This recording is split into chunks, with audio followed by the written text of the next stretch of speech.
Have you ever considered that a single trip could shatter everything you've built in the United States? Yes, even with a green card in your pocket, even if you've done nothing wrong. These aren't empty fears or urban legends. This is the harsh reality faced by hundreds of honest, hard-working individuals. They leave the country confident in their return, only to be met with a cold verdict at the airport. Sorry, your residency has been revoked. Listen, in this episode, I'll tell you about the new, unwritten immigration laws. About the rules that decide your fate, whether you can return home or remain locked out forever. The first rule is the fatal 6-month mistake. Imagine, you've left the country for a while. Maybe you were caring for a sick mother in Mexico or undergoing medical treatment. 6 months pass, and you sigh with relief, time to go home. But at the airport, your world crumbles in an instant. Many mistakenly believe that a green card is a guarantee. But alas, that's no longer the case. So, remember once and for all, if you leave the States for more than 6 months, you risk losing your green card. Why? Because USCIS might decide that you've simply abandoned your American life. And believe me, in such a situation, your documents no longer matter. The immigration officer at the airport is the one who decides your fate, whether you remain a resident or lose everything you've worked for. How do they do it? They bombard you with questions. Where do you live? Where do you work? Do you have an active bank account? Have you been paying taxes? And if you don't know the answers, or, even worse, can't back up your words with documents, then prepare for a real nightmare. And here's the second rule that could save your life, or rather, your status, the 3 pillars upon which your green card rests. Prepare to hear the bitter truth. A green card alone is not enough. You need irrefutable proof that you still live in the States. What documents are we talking about? Write this down. A valid U.S.-issued driver's license, an active bank account with regular transactions, and your tax return from the last year. These 3 documents are your armor, your shield, your hope for a peaceful future. Make them your talismans, and maybe you can avoid disaster. If the Immigration Service can't find you, they'll assume you've left the country, and your case will be closed without a single warning, without trial or investigation. This is rule number 3. That invisible address that can instantly strip you of your green card and send you into deportation. A new, cruel rule that shatters lives. If you don't have a real, verified physical address in the United States, you risk losing your residency. Yes, it's that simple. It's not enough to list the address of your cousin Emily or Aunt Susan. This address must be directly linked to you. Utility bills, official letters, a lease agreement, or mortgage. Everything must match up. Because if you can't prove where you live, then you're not here. And this is no trivial matter. People return to the country and find an ominous notice in their name, a record of possible abandonment of permanent resident status. And from that moment on, the nightmare procedure of green card revocation begins. Rule number 4. A bank account that determines whether you are alive or dead, legally. Attention! USCIS now has the right to check your bank account to make sure you continue to live in the United States. And you don't have to be rich. They care about your activity, regular payments, account top-ups, card usage, transfers. If your account has been frozen for months, it's like a red flag for them. And even if you didn't plan to leave the country permanently, you need proof of your connection to it.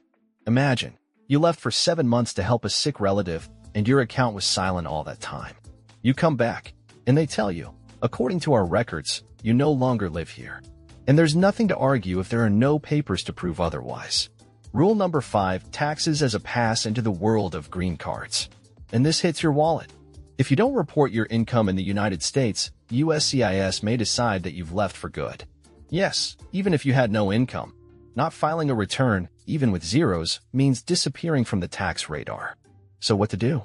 File a tax return every year, even if you didn't work. Keep all receipts, keep them handy. In case of anything, it's not words that matter, but evidence. Rule number 6. An expired green card is a death sentence for your trip. Red alert. It sounds trite, but listen, thousands of people continue to make the same mistake. Traveling with an expired green card is a direct path to hell, that is, to the interrogation room. Before, they turned a blind eye to it. A couple of questions, a quick glance, and you were free. But times have changed. Now everything is clear. The document is expired. Your status is revoked. Period. What does that mean in reality? Detention, humiliating interrogation, initiation of deportation proceedings, in especially lucky cases, a missed flight, a ban on re-entry, and ultimately, loss of status. And the most frightening thing is that people who have lived in this country for 20 or even 30 years are sure that it won't affect them. They think, I've been here so long, nothing will happen to me. But USCIS doesn't care about your seniority. They look at the date printed on your card. And if it's expired, you are no longer a legal resident. It's simple and ruthless. The solution? Renew your green card in advance, before your trip. Don't have time? Then take official proof of renewal with you. This piece of paper can be your lifeline in a critical moment. Imagine, you're standing in front of a stern officer, your heart is pounding, sweat is pouring down, and then you pull out this magic paper. A shadow of doubt appears in his eyes, he mumbles something to himself, and lets you go. Rule number 7. Family is sacred, but prove it. This rule hits straight to the heart. Imagine how many people leave the country, torn apart by grief, a sick mother, a terrible accident, a funeral of a loved one. In such moments, when the world is collapsing, what documents can you think about? But USCIS is always watching. If you have stayed outside the country for more than 6 months due to a personal tragedy, be prepared to provide irrefutable evidence. What kind? Medical reports, hospital certificates, death certificates, all with stamps and clear dates. Simply saying, I had a family tragedy is not enough. You need to present documents as evidence. If you can't prove it, they will decide that you simply decided to live abroad without a valid reason.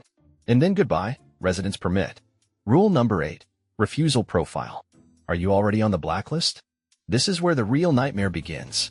USCIS uses complex behavioral analysis systems to create a so-called refusal profile. So, what is it? It is an ominous combination of factors that add up to one relentless conclusion. This person is no longer a resident of the United States.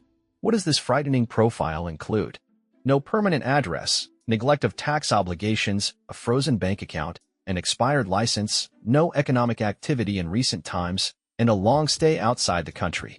Even if you're holding a green card, this profile can be the reason for detention, opening a case, or even denial of entry. And the most terrible thing is that no trial is required. No warning. The judge will be an immigration officer right at the airport. Cold, fast, inexorable. But there is a ray of hope, the possibility of getting out of this ominous profile. How? Activate your bank account, declare taxes, even if your income is zero, use your license, update your address, and collect documents proving your connection to the country. Rule number 9. Prepare for your return like an FBI interrogation. If the ticket has already been bought, the suitcases have been packed, stop for a moment. This rule can be decisive between a triumphant return home and a long, dreary stay abroad.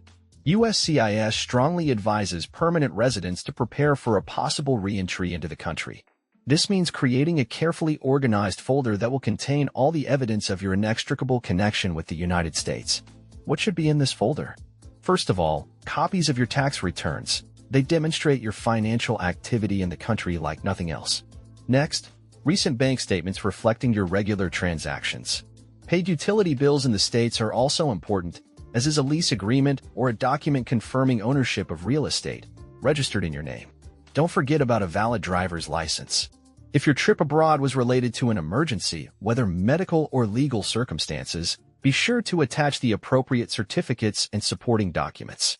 And remember, everything must be certified with dates, names, and stamps. In dealing with immigration services, it is not words that matter, but irrefutable evidence. And so we have come to the 10th, final rule, which, nevertheless, is of paramount importance. This is perhaps the most common question, which, oddly enough, causes the most difficulty. Where do you live? It would seem that what could be simpler? But it is this question that, if not answered clearly, confidently, and with documentary evidence, can give you away. Any hesitation, an indistinct address without specific details, lack of supporting documents, all this can become a wake-up call for an immigration officer. Remember, your confidence and documentary proficiency are your main allies. And be aware, this anxiety, like a shadow, will haunt your case, clouding the prospects of visa renewal, obtaining citizenship, and even threatening the revocation of your existing status. My advice is to speak clearly and confidently, backing up every word with facts. Keep documents confirming your address close at hand. Utility bills, lease agreements, official receipts. Remember, your immigration status may depend on a single answer. These are 10 new rules, 10 subtle changes that have already affected thousands of lives. People who have lived, worked, paid taxes, and raised children on this land are now watching in amazement as the system changes the rules of the game without a single warning. But now you know. Now you can prepare. Now you can protect yourself.